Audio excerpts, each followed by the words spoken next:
नमस्कार, फिर पैसा बोलता है में आपका स्वागत है। मैं आनंद श्रीनिवास। आज मार्केट नीचे गिरी, बहुत गिरी।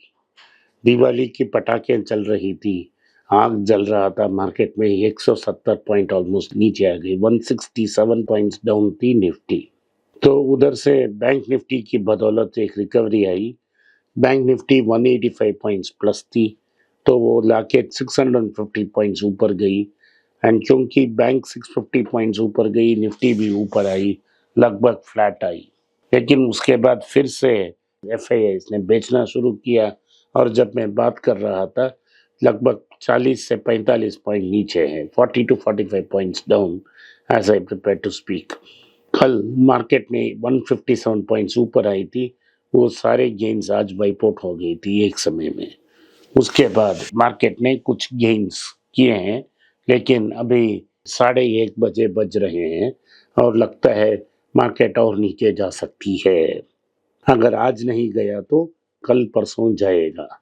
आज ये भी खबर है कि सोने के दाम में 60 से 70 रुपया का इजाफा हुआ है।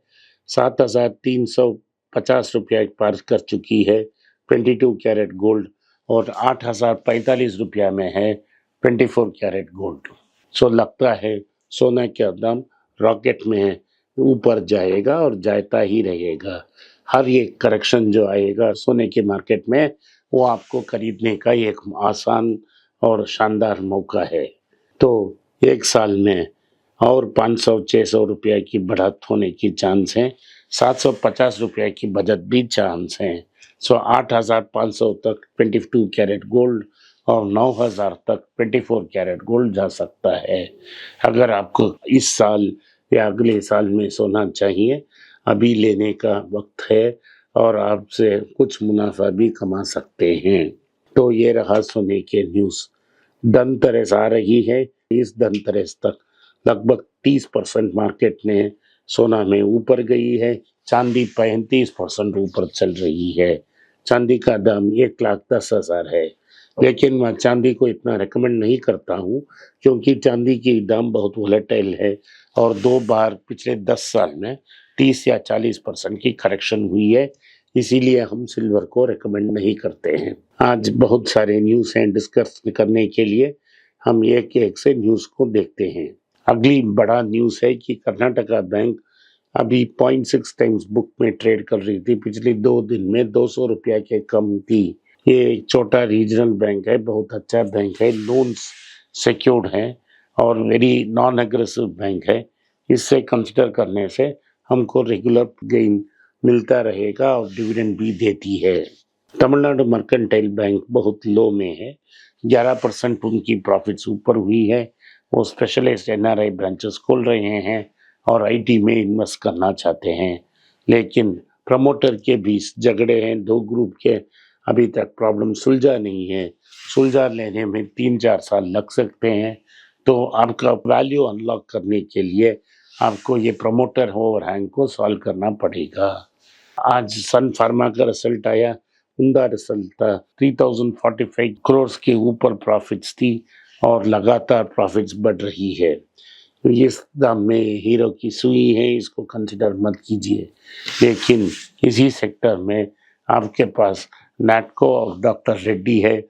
डॉक्टर रेड्डी स्प्लिट होकर 1 शेयर 5 शेयर हो गई है, तो दाम भी गिरी है।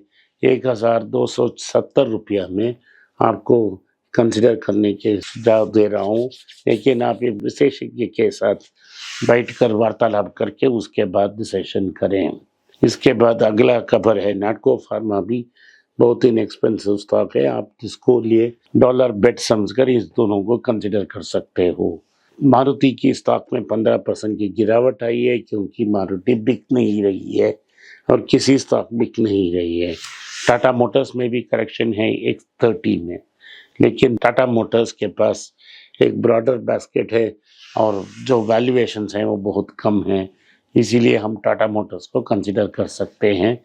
इस दाम में अगर नीचे जाती है और कंसिडर कर सकते हैं।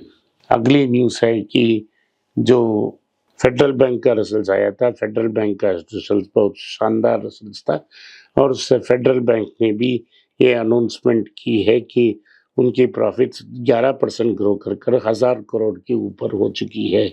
लगभग इन नेट प्रॉफिट टर्म्स वो इंडसइंड बैंक के आसपास पहुंच गई है। जो आउटगोइंग चेयरमैन और मैनेजिंग डायरेक्टर थे श्याम श्रीनिवासन, उनका ये रुचि था कि वो इंडसइंड बैंक को बीट करें। लगभग वो पोजीशन में पहुंच गए हैं।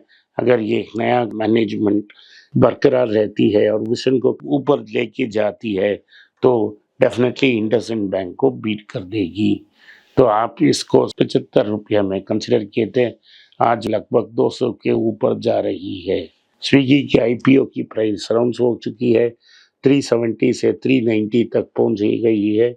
अभी वैल्यूएशंस $11 बिलियन हैं। ये एक लॉस मेकिंग कंपनी है, मार्केट फेवरेबल नहीं है, तो मार्केट इसको पनिश कर सकती है क्योंकि बिग सेल इसमें ऑफर का सेल ही है। क्योंकि हम स्टार्टअप और आईपीओ की बात कर रहे हैं, 2 आईपीओ के बारे में भी बात कर लेंगे। ओला की जो आईपीओ बहुत शोर शराबे से 76 में फुली कंप्लीट हुई थी, 157 तक गई थी, उधर से गिरते गिरते आज 75 रुपया पे पहुंच गया है, 75 रुपीज। सो 1 रुपी बिलो लिस्टिंग, तो ओला भी प्रेशर में है। आपको मैंने अनेक बार चेतावनी दी थी कि आप ओला को कंसिडर मत करें क्योंकि उनके पास से एक गाड़ी भी ठीक ठाक नहीं है और मार्केट उसको पनिश करेगी। ओनली मैटर ऑफ टाइम, क्योंकि लोगों को समझ में आने इतना डिले हो गया और लोगों को उल्लू बना दिया। उस क्वालिटी प्रोडक्ट नहीं है। एक यूरोप के लिए बना हुआ इलेक्ट्रिक व्हीकल को उन्होंने लिफ्ट कर ली, लेकिन भारत की कंडीशंस और टेरेन्स डिफरेंट थी और इसके कारण सा बहुत बड़ा प्रेशर था। तो ओला की स्टॉक नीचे आ चुकी है। आज Hyundai की स्टॉक का ट्रेडिंग प्राइस 1760 तक पहुंच गई है। आईपीओ प्राइस था 1960, लगता है 200 रुपये का लॉस। ये आप ही का पैसा है, आपने पैसा लगाया, पैसा नीचे आ रही है तो आपका म्यूचुअल फंड से लॉस हो रही है।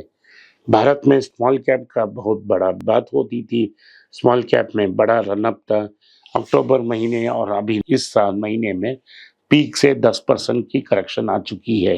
और इस 10% की करेक्शन में इसलिए आई है क्योंकि स्मॉल कैप बिजनेस का प्रॉफिट्स ग्रो नहीं हुआ है। इनफैक्ट उनकी वर्किंग कैपिटल रिक्वायरमेंट्स बढ़ी हैं। जो पैसा उन्होंने मार्केट से ली उसका क्या हुआ इसके बारे में कोई खबर नहीं है। लगता है स्मॉल कैप इंडेक्स और करेक्शन होगी, 10% तो आज या कल क्रॉस कर लेगी और ये एक महीने में 20% तक नीचे आ सकती है। अगर ये 20% करेक्ट हो गई है, ये पहला इंडेक्स होगा जो नेगेटिव बेयर टेरिटरी में चले जाएगा। आप पब्लिक सेक्टर बैंक्स और स्मॉल कैप स्टॉक्स को 10 फुट पोल से भी मत छूइए, आपको ज़रूर नुकसान होगा। इस साल धनतेरस टू धनतेरस में जैसे मैंने बताया आपसे सबसे बड़ा रिटर्न सोना से ही मिला है। तो ओवरऑल यही न्यूज़ है। टाटा टेक्नोलॉजीज का रिजल्ट आया है। टाटा टेक्नोलॉजीज तो एक टाटा मोटर्स का सब्सिडरी है। इसमें 157 करोड़ का प्रॉफिट है। प्रॉफिट 2% कम हुई है, टर्नओवर ये 2% ऊपर गई है। तो यही न्यूज़ है कि टाटा टेक्नोलॉजीज का परफॉर्मेंस अच्छा था। ओवरऑल मार्केट में प्रेशर बहुत ज़्यादा है। आप आज कर्नाटका बैंक को कंसिडर कर सकते थे, एक समय आईडीएफसी बैंक को भी कंसिडर कर सकते थे, टाटा मोटर्स को कंसिडर कर सकते थे। मार्केट इतना वीक है, अगर ये बाउंस भी हो जाती है आज, कल परसों इसको छोड़ेंगे नहीं, लेकिन इस वीक तो ट्रंकेटेड वीक है। असली खेल तो अगले हफ्ते होगा। आज के लिए इतना ही। आपने इस पॉडकास्ट को सुना, इसके लिए मैं आपका आभारी हूँ। हो सके तो इस वीडियो को लाइक कीजिए, चैनल को सब्सक्राइब कीजिए और बेल नोटिफिकेशन दबाएं। इस वीडियो को अपने दोस्त और रिश्तेदार के पास भेजें और उनको देखने की आग्रह करें। नमस्कार, धन्यवाद, जय हिंद।